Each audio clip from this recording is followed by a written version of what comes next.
Welcome to our weekly roundup of key economic and business developments in Sri Lanka. I'm Nishani Pigera, and here are this week's top stories. President Ranil Wickramasinghe to meet Indian Premier Narendra Modi. Domestic debt restructure not needed, done to bring in foreign creditors on board, says central bank governor. 300,000 to leave for overseas jobs. In our main story this week, President Wickramasinghe will travel to India on the 21st of July for a two-day visit. This is the president's first trip to India since taking office last year. He is slated to hold talks with Indian Prime Minister Narendra Modi. According to Ali Sabri, Minister of Foreign Affairs, energy, power and port projects are likely to be discussed during the visit. Sri Lanka is courting further investment from India, which provided almost $3 billion in assistance during the height of the economic crisis.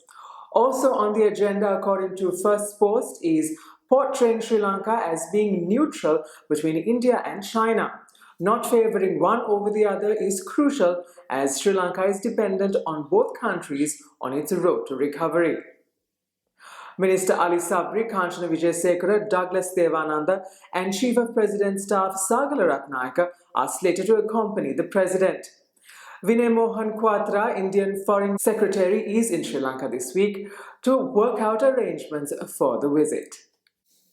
According to Dr. Nandalal Veerasinghe, central bank governor, a restructure of domestic debt was not needed and was done to satisfy foreign creditors. He noted that high inflation and high exchange rate meant that domestic debt had already been restructured to an extent. Foreign debt holders were supposedly not satisfied with only fiscal and structural adjustments made in the economy and wanted equal treatment of both foreign and domestic debt. This required a compromise, according to the governor, who added that without being flexible, negotiations would have carried on for many years.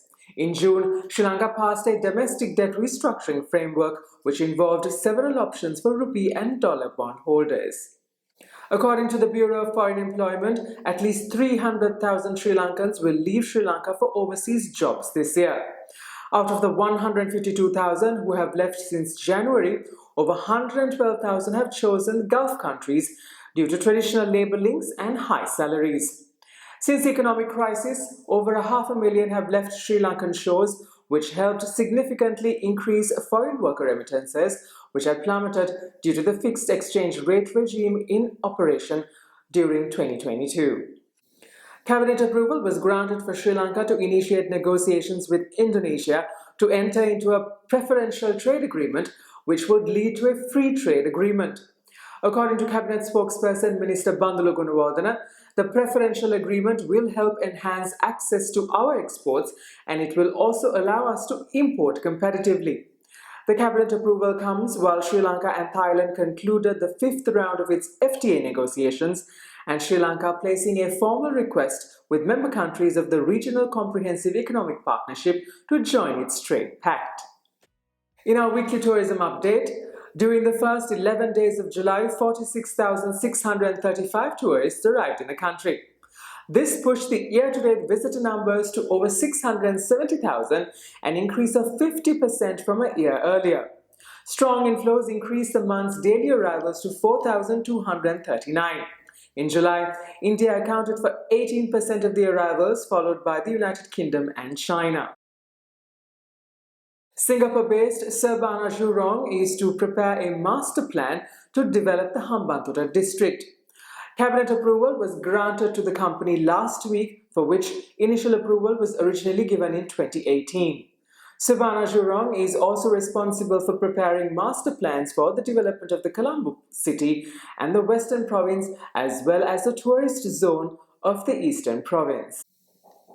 According to the Attorney General's Department, the Express Pearl Shipping Company has reached an agreement to transfer the case to the Singapore International Commercial Court. The Singapore court ordered the handover of the case documents filed by the Sri Lankan government in Singapore for compensation to the shipping company's attorneys.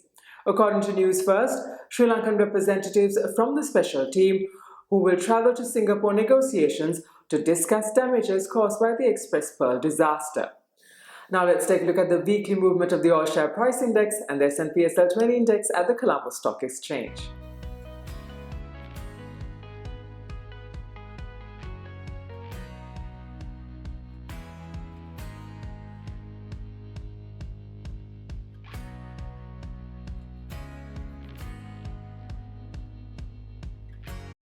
At the Treasury bill auction held on Wednesday, yields on all maturities increased. Bids amounting to 195 billion were received, of which 100 billion rupees were accepted.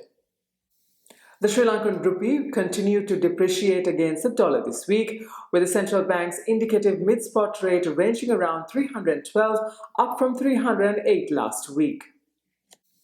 And with that, we wind up for this week. Do subscribe to our YouTube channel at the link below for more updates on economic and business developments in Sri Lanka. Until we see you again next week, thank you for watching. Stay safe.